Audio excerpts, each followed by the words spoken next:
കൊല്ലം ഓച്ചിറയിലെ ബാറിൽ ആക്രമണം. ഒരു സംഘം യുവാക്കൾ ബാർ അടിച്ചു തകർത്തു. കഴിഞ്ഞ തിങ്കളാഴ്ചയാണ് സംഭവം നടന്നത്. ബാർ ജീവനക്കാരുമായുള്ള തർക്കത്തിന് പിന്നാലെയാണ് ആക്രമണം.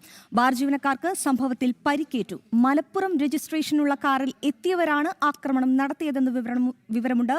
എന്തായാലും ഈ വാർത്തയുടെ വിവരങ്ങൾ മനോജ് നൽകും. മനോജെ, ഈ ഒന്നുകിൽ കൊല്ലത്തെ ഏതെങ്കിലും ഒരു റെസ്റ്റോറൻറ്റിൽ, അല്ലെങ്കിൽ ഒരു ബേക്കറിയിൽ, അതുമല്ലെങ്കിൽ ഏതെങ്കിലും ഒരു കല്യാണം നടക്കുന്ന ഓഡിറ്റോറിയത്തിൽ കൊല്ലത്ത് സ്ഥിരമായി ഇത്തരത്തിലുള്ള സംഭവങ്ങൾ നടക്കുന്നു എന്നുള്ളത് ഒരു വശത്ത്. ഇപ്പോൾ ഈ ബാറിൽ എന്താണ് സംഭവിച്ചത്? ഇപ്പോൾ ഈ ആക്രമണം നടത്തിയത് ആരാണ്? ഈ മലപ്പുറം രജിസ്ട്രേഷനിലുള്ള വണ്ടിയിലെത്തിയവരാണ് എന്നതിനേക്കാൾ ഉപരി ഇവർ ആരാണ്, എന്താണ് ഈ കൊല്ലത്ത് വന്ന ആക്രമണം നടത്താൻ മാത്രം ഈ ബാറിൽ എന്താണ് ഇവരെ പ്രകോപിപ്പിച്ചത്? പറയൂ.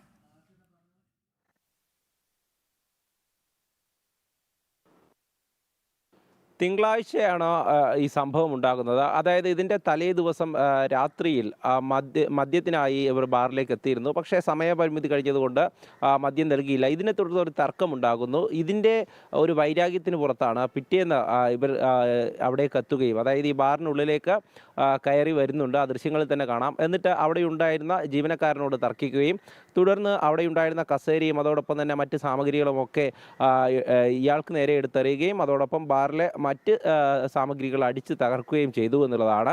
എന്തായാലും ആ ദൃശ്യങ്ങളിൽ തന്നെ വ്യക്തമാണ് എന്താണ് അവിടെ നടന്നത് എന്നതിനെക്കുറിച്ച്. തർക്കമെന്ന് പറയുന്നത് ഇതാണ്: സമയപരിമിതി കഴിഞ്ഞ ശേഷം ഈ മദ്യം ആവശ്യപ്പെട്ടു, പക്ഷേ ജീവനക്കാർ അത് നൽകിയില്ല എന്നുള്ളതാണ്. എന്തായാലും നിലവിലിപ്പോൾ ഓച്ചിറ പോലീസ് ഈ സംഭവത്തിൽ കേസ് എടുത്തിട്ടുണ്ട്. ഇതിൻ്റെ അന്വേഷണം തുടർന്ന് വരികയാണ്.